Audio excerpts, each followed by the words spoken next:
안녕하세요. 2차 관세법의 김보미입니다. 이번 시간은 첫 번째로 챕터 1 총칙에 대해서 보도록 할게요. 총칙은 말 그대로 여러분 책에도 나와 있죠. 관세법 전체에 동일하게 적용되는 규정이다. 그래서 총칙의 내용은 사실 어디 챕터에 갖다 놔도 맞는 내용이 돼요. 왜냐하면 관세법 전체에 동일하게 적용되는 규정이기 때문에 사실 어떤 내용이 기억이 안 난다. 그러면 총칙의 내용을 먼저 쓴 다음에 그 내용이 생각날 때까지 일단 펜을 놓으면 안 되잖아요. 그래서 총칙은 어디에나 쓸 수 있다. 특히 50점짜리에는 서가 있잖아요. 이 서에서 쓰기 제일 좋은 게 바로 총칙입니다. 서는 그 문제에 들어가기 전에 개괄적인 내용을 적거나 아니면 전체에 동일하게 적용되는 규정을 적는 것이 서이기 때문에 여기서 주로 총칙을 쓰게 돼요. 정말 기억이 안 난다면 관세법의 목적을 쓴다든지 아니면 뭐 관세법의 원칙을 쓴다든지 이런 것들은 어느 문제에 갖다 놔도 사실 맞는 답이 되기 때문에 서에서 쓰기 가장 좋은 게 지금 여러분들이 배우는 챕터 1 총칙입니다. 요거는 말씀드렸지만 서는 항상 5점이라고 말씀을 드렸죠. 그래서 반 페이지 정도 쓰는 게 이제 일반적이고 저는 한 페이지까지도 썼었어요. 서에 쓸 말이 많으면. 그래서 여러분들이 반 페이지에서 한 페이지까지 서에서 활용을 한다라고 생각을 하시면 되겠습니다. 그래서 우리 책에서는 먼저 개괄적으로 이론 부분에 대해서 나오고요. 그 다음에 출제 예상이 되는 문제, 그리고 기출문제, 그리고 뭐 챕터에서 더 풀어봐야 될 문제 이런 것들을 책에 수록하고 있거든요. 그래서 저도 이제 강의를 할 때는 이론 부분을 아주 개괄적으로 설명을 드리고 그 다음에 책에 있는 문제를 풀어보는 식으로 강의를 진행을 하도록 하겠습니다. 개요 책에 보시면 제가 설명했던 내용들이 있죠. 그래서 밑에 보시면 관련 기출문제라고 되어 있습니다. 우리 2차 시험은 기출문제가 굉장히 중요해요. 왜냐하면 기출문제가 또 나오는 경우가 제일 많은 게 2차 시험입니다. 그래서 기출문제의 경우는 풀어보지 않았더라도 그 답을 어느 정도는 알고 계셔야 돼요. 그래서 책에 있는 관련 기출문제 2015년도에 2개 나온 문제 먼저 볼게요. 2015년도에는 그 우리 1장에 관한 내용이 50점짜리 한 개, 10점짜리 한 개 나온 거죠. 이처럼 1장에서 많이 나오면 이렇게 60점을 차지하는 문제로 나올 수도 있어요. 그래서 챕터 1이 정말 중요하다. 특히 2차 시험에서 굉장히 중요한 거죠. 이게 제가 합격할 때 기출문제로 있었던 건데 저는 이 시험장에서 보면서 물론 챕터 1을 수험생분들이 거의 다 잘하세요. 왜냐면 처음 나오는 페이지에 있는 거기도 하고 처음에는 굉장히 열의를 가지고 공부를 하잖아요. 그래서 기출문제가 나왔을 때도 사실 막 너무 어렵다 이런 생각은 없었는데 자세히 보시면은 이제껏 나왔던 기출문제랑 조금 다르게 나왔거든요. 그래서 50점 문제 보시면 책에 세관장이 관세법에 의해 부과하는 가산세, 가산금, 과징금의 부과 대상, 절차, 그 다음 부과 금액의 결정, 미납 시 조치사항, 차이점, 그리고 이러한 것의 부과 사유와 신의성실과의 관계에 대해서 논하시오. 우리 앞에서 나왔던 부분들은 대부분 이론 부분이라 뭐 예측 가능한 문제들이에요. 가산금이나 가산세나 과징금이나 중요하다고 늘 배웠던 거기 때문에 어려움 없이 쓸 수 있지만 그 뒤에 신의성실과의 관계, 요게 조금 어려웠다라고 볼 수 있는 50점 문제입니다. 그래서 50점짜리 문제 그 목차부터 정해볼게요.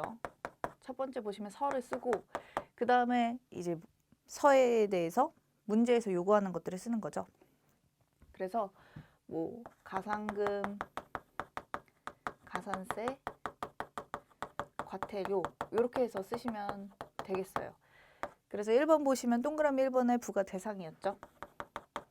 그 다음 2가 절차였고 3번이 부과 금액의 결정이었고 4번이 이제 미납 시의 조치, 차이점,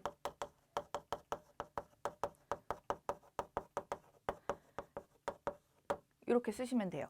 그리고 대목차는 제가 뭐 쓰긴 쓰는데 제목이 달라져도 되고 어쨌든 내용만 이 내용에 다 들어가면 됩니다. 문제에서 요거를 요구했기 때문에 이 목차는 대부분 이제 문제에서 요구한 목차라서 여러분들이 바꾸는 게 좋지는 않아요. 다음에 부가 사유 그리고 신의 성질 원칙과의 관계에 대해서 논하시오. 그래서 마지막에 부가 사유 및 신의 성질과의 관계 이렇게 쓰시면 되고 그 다음 마지막에 결 이렇게 쓰면 되는 문제입니다. 2015년도 50점으로 나온 문제는. 그래서 채점 기준을 보면 대부분 서에서 5점, 결에서 5점. 그럼 여기가 40점이겠죠. 그래서 20점, 20점 이렇게 분배가 됐을 거예요. 여기 가산금, 가산세, 과태료에 관한 대상, 절차, 부과금, 미납시 조치 차이점 요거는 책이 굉장히 잘 나와 있기 때문에 이거 정도는 2차에서 합격권에 있는 친구들이라면 굉장히 쉽게 썼을 내용이에요. 근데 여기가 부가 사유랑 신의 성질과의 관계 요게 20점으로 쓰기는 굉장히 벅찬 내용이긴 하죠. 그러나 시험장에서 좀 순발력 있게 생각하는 게 필요하겠죠. 이 신의 성질과의 관계에 대해서 논하시오라고 할 때는 처음에 의의를 써주는 게 좋아요. 그래서 의의에 부가 사유, 부가 사유는 이렇다 이렇게 하나 써주시고 그 다음에 신의 성질의 의의도 써주시는 게 좋겠죠. 신의 성질 의의 여러분들 잘 아시잖아요. 납세자가 의무를 이행할 때 신의에 따라 성실하게 해야 되고 그 다음에 세관 공무원이 직무를 수행할 때도 신의에 따라서 성실하게 해야 되는 거겠죠. 그래서 그걸 쓰시고 그 신의 성실의 요건 있잖아요. 그 요건에 대해서도 좀 언급을 해주시는 게 좋습니다. 그리고 신의 성실과의 관계를 이제 의의했으면 두 번째에서 관계, 그 관계를 직접적으로 써주시는 게 좋겠죠. 여기 3번 대목차는 20점이나 되기 때문에 여기 한 의의에서 5점에서 10점이고 이 관계가 15점에서 20점이라고 보시면 10점에서 15점이라고 보시면 돼요. 그래서 신의 성실과 그 가산금, 과태료 이런 것들의 관계는 이거 제가 시험 볼 때 나왔던 문제라서 저는 어떻게 썼었냐면 얘랑 신의 성실이랑 어떻게 다르냐 이걸 물어본 거잖아요. 그래서 가산금이나 가산세나 과태료나 대부분 납세자의 성실 의무를 유도하기 위한 제도죠. 우리 가산금은 원래 그때까지 내야 되는데 그때까지 내지 않은 경우에 이자의 성격으로 더해지는 거고 가산세는 일정 의무가 있는데 그 의무를 위반한 경우에 돈을 더해서 지급하게 하는 거고 과태료 역시 어떤 의무 위반이 있을 때 정지나 취소를 해야 되지만 업무 정지나 취소를 해야 되지만 그거에 따라서 할 수 없을 때 그거는 이제 과징금이고 추가해서 과징금을 쓰셔도 되고 과태료는 마지막 벌칙에서 나오는 과태료들이 있었죠. 그것 역시 납세자가 관세법에 의한 성실하게 의무를 이행하라 이런 취지에서 만들어 놓은 제도들이 가산금, 가산세, 과태료입니다. 제가 잘못 썼네요. 여기 과태료가 아니라 과징금이었죠. 그래서 과징금 역시 업무 정지를 해야 되는데 업무 정지를 하면 공익이 침해되니까 그 업무 정지 대신에 매출액의 3% 이런 식으로 부과를 하는 게 과징금이었습니다. 그래서 세 개의 의도를 보면 법적 취지를 보면 대부분 관세법에 있는 의무를 잘 이행하라. 그렇지 않으면 이런 벌금 같은 성격의 금액을 때리겠다. 이런 식의 제도가 가산금, 가산세, 과징금 아니겠어요? 그래서 이것들은 납세자의 성실 의무를 유도를 하고 있다라고 보시면 되고 이 신의 성질은 당연히 그 관세법의 의무를 신의에 따라서 성실하게 하는 것, 그것을 중점으로 두기 때문에 어떻게 보면 신의 성실의 의무들을 잘 이행하게 하기 위해서 신의에 반하지 않도록 하기 위해서 한다는 점에서 법적 취지가 비슷하다. 그래서 이 두 개는 신의 성실 원칙을 위해서 요거 세 개는 구체적으로 관세법에서 더 정해둔 거다. 이렇게 보시면 됩니다. 그래서 여기 신의에 따른 신의 성실 의무의 요건도 있었잖아요. 그 요건에 대해서도 써주시고, 그리고 신의 성실이라는 대원칙에 따라 가산금이나 가산세 그리고 과징금의 조치를 관세법에서 더 구체적으로 정한 것으로 본다. 이런 식으로 써주시면 충분하다고 생각이 됩니다. 그래서 그 관계는 이 법적 취지는 비슷하고 신의 성실이 대원칙이고, 그것을 구체적으로 관세법에서 표현한 게 가산세, 과징금, 가산금 이런 제도들이 있다라고 보시면 되겠죠. 그래서 말 그대로 50점 문제는 논하시오 이런 거기 때문에 여러분들 의견이 들어가야 돼요. 논하시오라는 것 자체가 여러분들이 의견이 들어가야 된다는 뜻이거든요.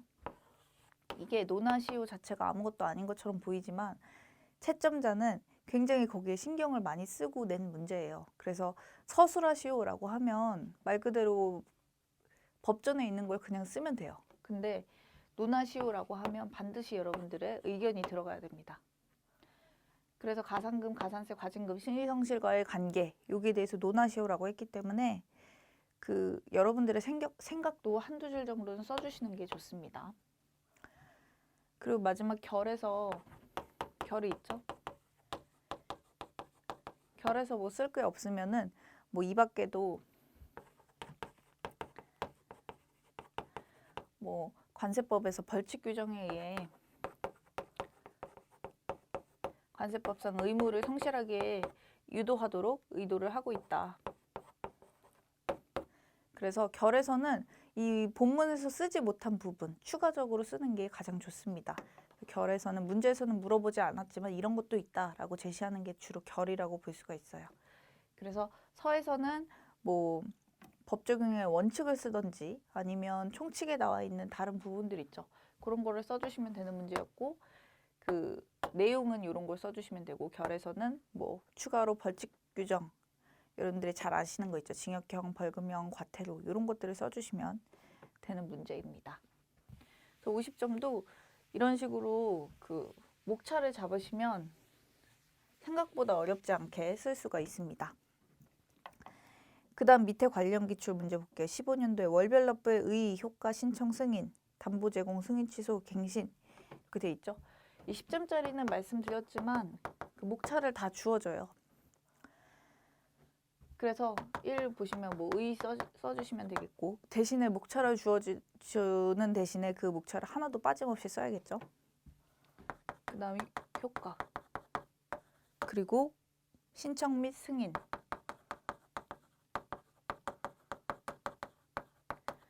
그래서 목차도 그 문제 있는 거랑 다르지 않게 똑같이 써야 됩니다. 담보 제공. 그 다음 마지막에 승인 취소 및 갱신 이렇게 쓰면 되겠죠.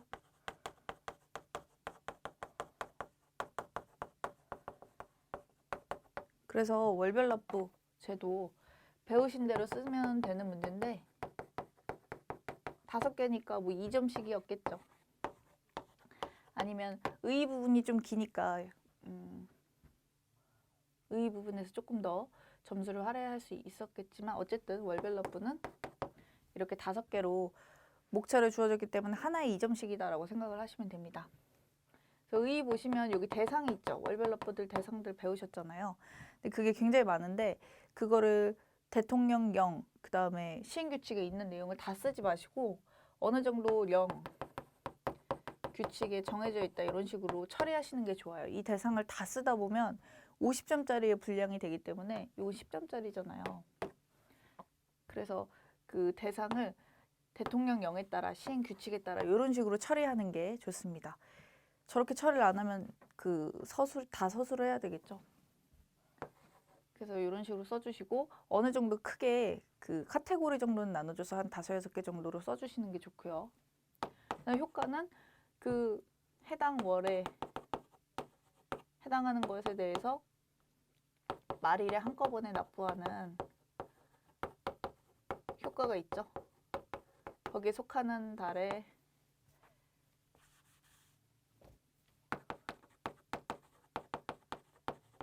그러니까 납기가 같은 것이라면 같은 달에 속한다면 그 속하는 달에 말일에 한꺼번에 납부를 한다는 장점이 있습니다. 요것에 따라서 납부 기한이 조금이라도 연장되는 효과가 있겠죠. 연장의 효과가 있다. 요거를 써주시면 되고요. 납부 기한 연장 효과는 뭘 말하는지 제가 뭘 말하는지 아시죠? 만약에 1월 1일에 납부해야 되는 물품이라면 1월 16일까지 납부를 해야 됐는데 월별 납부가 1월 31일이에요. 1월 31일까지 있나요? 그러면 이렇게 16일에 낼 거를 31일에 내니까 요만큼의 연장 효과가 있죠.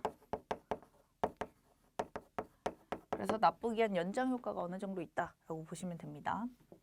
그거를 써주시면 되는 거고, 그 다음 신청 및 승인 가시면 신청은 이제 세관장에게 했죠. 그래서 그런 주의하셔서 세관장이 심사를 하고 승인이라는 절차를 해줘서 월별 납부에 승인을 해줍니다. 그 중에서 세관장이 승인해주는 요건들이 있었죠. 그것도 같이 써주시면 되고, 그리고 월별 납부를 할 때는 이렇게 납부 기한 연장 효과가 있기 때문에 그 월별 납부액의 관세액에 상당하는 액만큼 담보를 제공해야 됩니다. 그래서 얼마인지 언제까지 제공을 하는지 요거에 초점을 맞춰서 담보 제공 써주시면 되고요. 그 다음 승인 취소 및 갱신은 취소되는 뭐 사유들이 있었죠. 파산하거나 이런 승인 취소 사유들을 그대로 써주시면 되고, 갱신은 우리 월별 납부가 5년이었잖아요. 그래서 5년이 되기 전에 1개월 전에 갱신 신청을 해서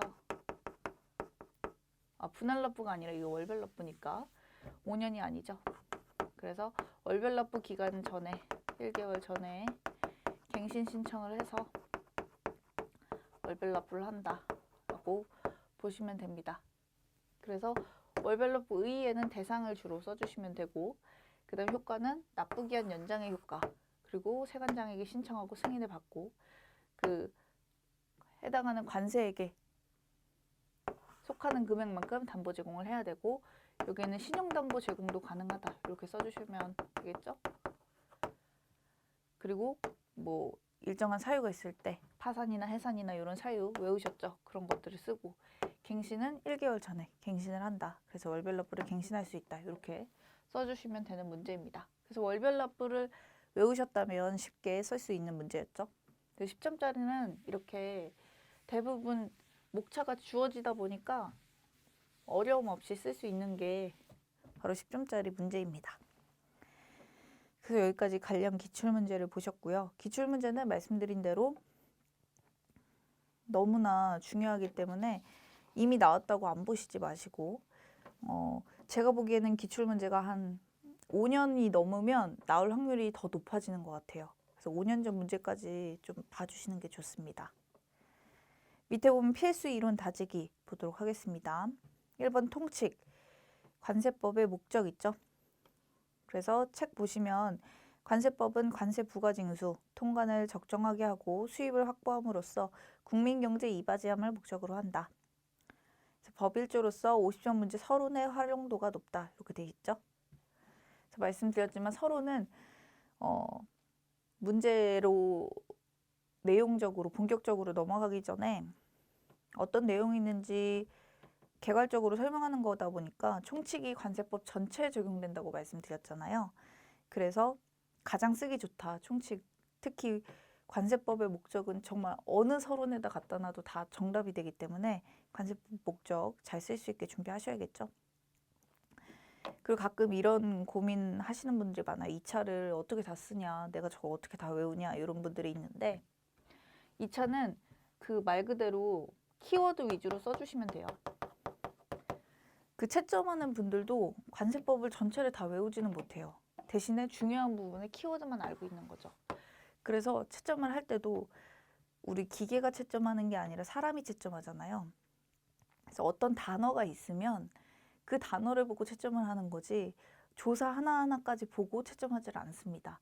따라서 제가 뭐 강의를 할 때도 계속 이게 키워드다라고 말씀을 드릴 건데 1차에서도 객관식을 풀 때 바뀌는 키워드들이 있었잖아요. 그거 위주로 공부를 하셨듯이 2차에서도 여러분들이 쓸 때 내가 이 단어만은 써야겠다. 이런 키워드들이 있습니다. 그래서 목적에서도 그 관세 부가 징수, 통관 적정, 수입 확보, 국민 경제 발전에 이바지 요게 키워드잖아요. 그것처럼 키워드 위주로 외우셔야지 이거를 전체 다 외운다라는 거는 절대 무리죠. 물론 그렇게 쓰면 가장 좋지만 그렇게 쓰려고 2차 시험을 준비하는 거긴 하지만 그렇게 무리해서 하실 필요는 없어요. 전혀. 저도 다 모릅니다. 그거는. 그래서 밑에 계속 볼게요. 관세법의 법이론으로서 관세법은 조세법적 성격, 통관법적 성격, 형사법적 성격, 쟁송 절차법적 성격, 그리고 국제법적인 성격 이렇게 5가지를 가지고 있다. 그래서 관세법 성격도 5가지 정도는 외워두셨죠. 2차에서 굉장히 활용도가 높습니다. 그래서 당연히 세금에 관한 거니까 조세법적인 성격이 있고 그리고 통관을 해야 되는 거니까 통관법적인 성격도 있고요. 우리 관세법에서 말하는 통관은 수입, 수출, 반송이 되죠. 그 다음에 세 번째로는 형사법적인 성격이 있죠. 우리 형사법적인 성격은 특례적인 성격이라고 1차에서도 말씀드렸는데 형사법에서 정했는데도 불구하고 관세법에서만 정하는 그런 특이한 규정들이 맨 끝에 벌칙 부분에서 나오고 있었죠. 따라서 관세법 상으로 징역과 벌금이나 이런 것들을 따로 정하고 있기 때문에 형사법적 성격이 있다라고 보시면 되고 그 다음 쟁송 절차법적 성격도 있죠. 우리 뭐 심사 청구나 심판 청구나 이런 것들을 관세법에서 규정을 하고 마지막에 행정소송까지 갈 수 있기 때문에 쟁송 절차법적 성격이 있다. 그리고 마지막으로 국제법적 성격. 우리나라가 WTO 회원국이고 WCO 회원국이고 뭐 APEC 회원국이고 이렇게 국제협정에서 정한 회원국이기 때문에 그런 곳에 반영해서 국제법적인 성격을 관세법이 가지고 있다라고 보시면 됩니다. 이 5개 정도는 잘 알아두셔야겠죠? 이거로만 10점짜리로 나올 수도 있어요. 10점짜리 문제로 가능합니다. 그래서 5가지를 쓰고 그것에 대해서 저처럼 이렇게 제가 말한 듯이 자세히 설명을 하면 10점짜리 문제로 충분하겠죠. 그래서 이런 것도 10점짜리 문제로 준비를 해두시는 게 좋습니다. 넘어가서 다음 쪽에 용어의 정의 보도록 할게요. 용어의 정의는 그 1차 객관식에서 굉장히 잘 나왔죠. 근데 용어의 정의 자체로 사실 50점짜리 문제에서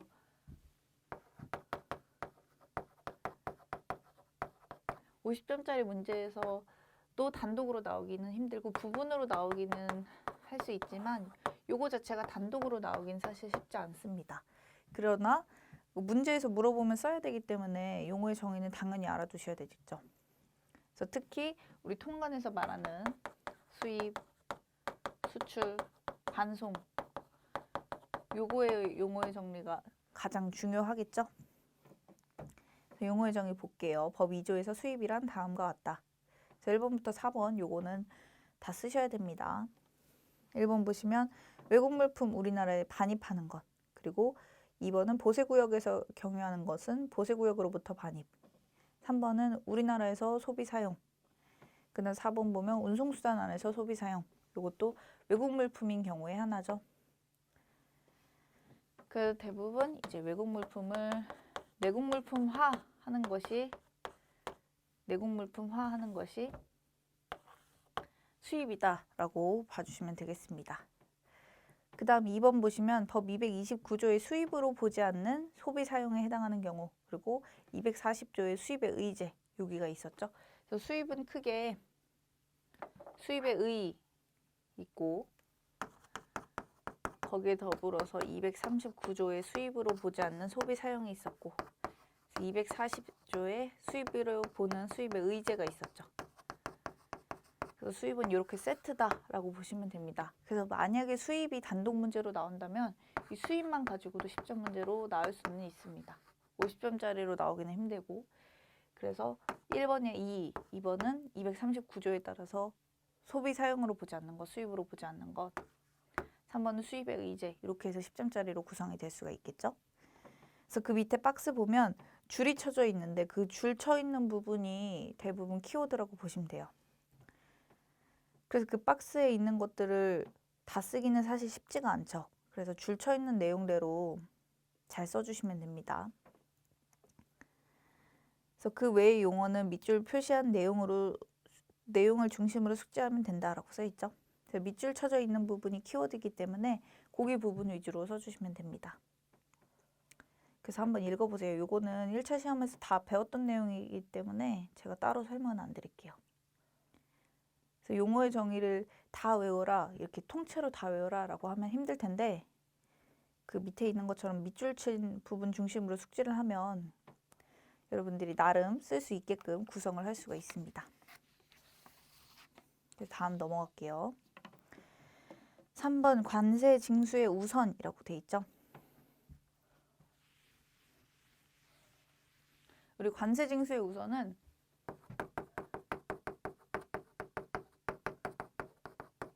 대부분 이제 관세 채권은 1순위라고 말씀을 드렸습니다.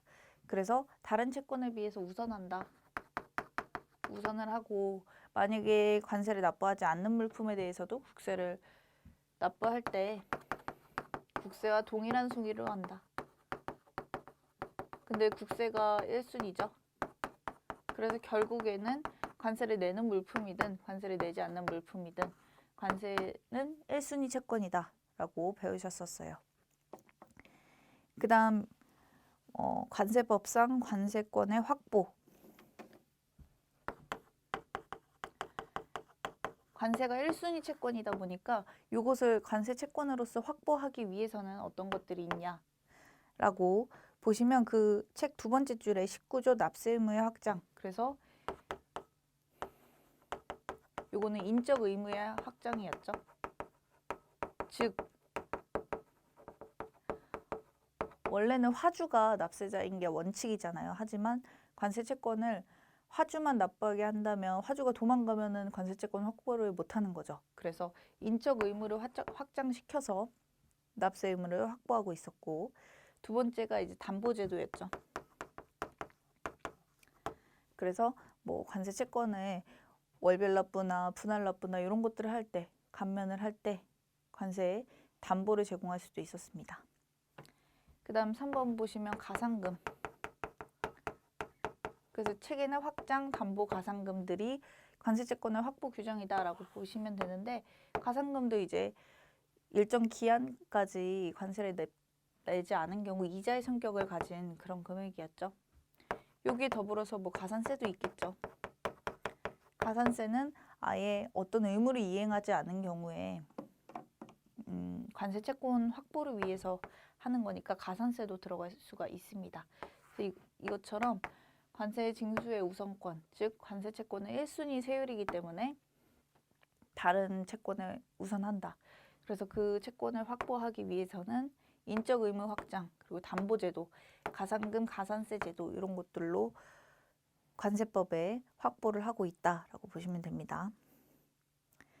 그 다음 네 번째 줄 볼게요. 납세 의무를 이행하지 않아 체납 처분할 때는 수입 물품이 아닌 물품으로 하게 되면 우선순위는 국세와 동일하게 한다는 내용이다. 이것도 제가 말씀드린 관세를 납부하지 않는 물품에 대해서는 체납 처분의 예에 따른다. 즉 체납 처분의 예에 따른다. 그래서 국세와 동일한 순위로 한다. 국세가 1순위니까 결국에는 관세도 1순위다. 그래서 어느 것으로 가든 관세는 1순위다라는 것을 한 번 더 설명을 하고 있습니다. 만약에 요것도 10점짜리로 나올 수는 있어요.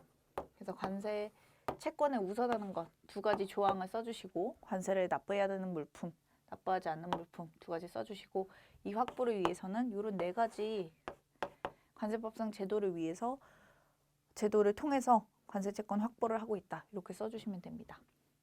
이거 정도는 이제 10점으로 나올 수가 있습니다. 그래서 제가 내용은 자세히 설명을 안 드리지만 왜냐면 1차 시험에서 다 배웠던 기본적인 내용들을 이 목차에 따라서만 쓰시면 되는 거예요. 그래서 내용은 제가 충분히 설명드리지 않지만 그 제목을 보고 여러분들 쓰는 연습을 하시면 되겠죠? 그래서 관세징수의 우선도 이렇게 10점짜리로 준비해 두시는 게 좋습니다. 그래서 다음 시간부터는 그 밑에 내국세의 부가징수부터 같이 공부하도록 하겠습니다. 수고하셨습니다.